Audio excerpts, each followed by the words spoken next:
अब्दुल्ला बिन जाफर रजी अल्लाह ताला अन्हु एक मरतबा जंगल में तशरीफ ले जा रहे थे।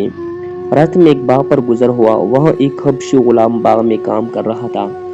उसकी रोटी आई और उसके साथ ही एक कुत्ता भी बाग में चला आया और इस गुलाम के पास आकर खड़ा हो गया। उस गुलाम ने काम करते करते एक रोटी उस कुत्ते के सामने डाल दी। उस कुत्ते ने उसको खा लिया और फिर खड़ा रहा। उसने दूसरी और फिर तीसरी रोटी भी डाल दी। कुल 3 ही रोटियां थी। वो तीनों कुत्ते को खिला दिए। हजरत अब्दुल्ला बिन जाफर रजी अल्लाह गौर से खड़े देखते रहे। जब वो तीनों खत्म हो गई तो अब्दुल्ला बिन जाफर रजी अल्लाह ने उस गुलाम से पूछा कि तुम्हारी कितनी रोटियां रोजाना आती हैं? उसने अर्ज किया, आपने तो मिलाहाजा फरमा लिया 3 ही आया करती हैं। हजरत ने फरमाया कि फिर तीनों का इसार क्यों कर दिया? गुलाम ने कहा, हजरत यहाँ कुत्ते रहती नहीं है।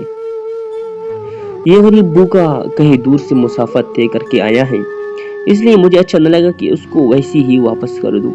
हजरत ने फरमाया कि फिर तुम आज क्या खाओगे? गुलाम ने कहा, एक दिन फाका कर लूंगा, ये तो कोई ऐसी बड़ी बात नहीं है। हजरत अब्दुल्ला बिन जाफर रज़ी अल्लाह ने अपने दिल में सोचा कि लोग मुझे मुलामत करते हैं कि तू बहुत सखावत करता है, ये गुलाम तो मुझसे बहुत ज्यादा सही है। ये सोचकर शहर में वापस तशरीफ ले गया और उस बाग को और गुलाम को और जो कुछ सामान बाग में था सबको उसके मालिक से खरीदा और खरीद कर गुलाम को आजाद किया और वो बाग उस गुलाम की नजर कर दिया। अबुल हसन अंताकी खुरासान के शहरों में एक जगह रही है, वहां रहते थे। एक दिन 30 आदमियों से ज्यादा मेहमान आ गए और रोटी तोड़ी थी। तैयारी का मौका न था, रात का वक्त था। उन्होंने जितनी रोटियां मौजूद थी सबके टुकड़े किए और दस्तरखान पर उनको पिलाकर सबको बैठाया और चराग गोल कर दिया और सबने खाना शुरू कर दिया। सबके मुंह चलाने की आवाज आती थी। जब देर हो गई और गोया सब बिल्कुल फारे हो गए तो चराग जलाया गया और दस्तरखान उठाया गया। उसमें वो सारे टुकड़े बदस्तूर रखे थे। सभी खाली मुंह चलाते रहे। किसी ने भी इस ख्याल से न कहा कि अच्छा है, दूसरी ही का काम चल जाएगा। हजरत शोबा मशहूर मुहद्दिस हैं, अमीरुल मोमिनीन फिल हदीस में मोमिनों के बादशाह उनका लक़ब है। बड़े आबिद जाहिद लोगों में थे। एक मरतबा एक साइल उनके पास हाजिर हुआ। देने के लिए कोई चीज मुयस्सर न थी। अपने मकान की छत में से एक खड़ी निकालकर उसके हवाले कर दी कि इसको फरोख्त कर लेना और उससे बहुत माजरत की कि इस वक्त मेरे पास देने को कुछ भी नहीं है। हजरत अबू साल रहमतुल्लाह अलैह सलूकी एक मरतबा वुजू कर रहे थे। एक शख्स आया और कुछ जरूरत का इजहार किया। देने के वास्ते कोई चीज मौजूद न थी। फरमाने लगे, थोड़ी देर इंतजार कर लो, मैं वुजू से फारिग हो जाऊं। जब वुजू कर चुके तो फरमाया कि ये लकड़ी का लोटा जिससे वुजू कर रहे थे ले जाओ, तो कोई चीज इस वक्त है ही नहीं।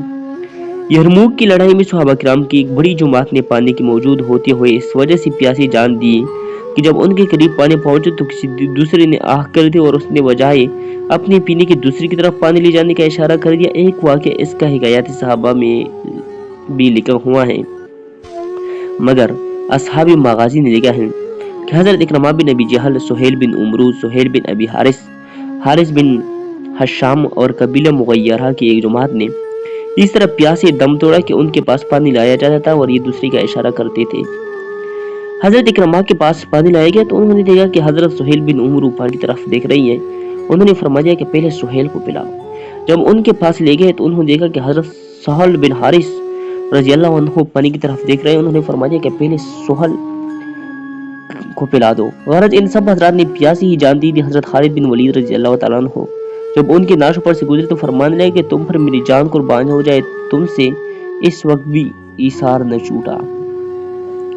अब्बास बिन दहकान रहमतुल्लाह अलैह कहते हैं कि बिशर बिन हारिस हाफिज रहमतुल्लाह अलैह के अलावा कोई शख्स ऐसा न होगा जो कि जिस हाल में दुनिया में आया था, यानी हाली हाथ नंगा बदन, ऐसे ही दुनिया से गया हो। बशर बिन हाफिज रहमतुल्लाह अलैह अलबत्ता इसी तरह गए कि वो बीमार थे। विसाल का वक्त करीब था।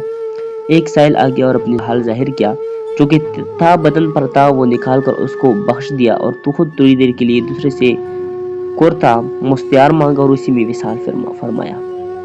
कौन कहता है कि ये वाक़यात पिछले ही बुजुर्गों के साथ खास थे। हजरत अक़दस मौलाना अलहाज शाह अब्दुल रहीम साहब और रायपुरी कुद्दस के विसाल को ज्यादा जमाना नहीं गुजरा। हजरत का मामूल था कि जो कुछ कहे से आता वो फौरन ही तकसीम फरमा देते और कभी कभी तकिए के नीचे कुछ रखा हुआ देख कर फरमाते कि ये और आ गया। और विसाल से कुछ जमाना पहले अपने सब कपड़े भी खुदाम पर तकसीम फरमा दिए थे।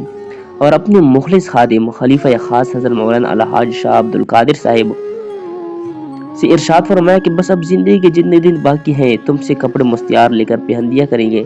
چنانچہ حضرت مولانا ہی کے کپڑے آخر میں استعمال فرماتے تھے۔ ایک بزرگ کہتے ہیں کہ ہم چند آدمی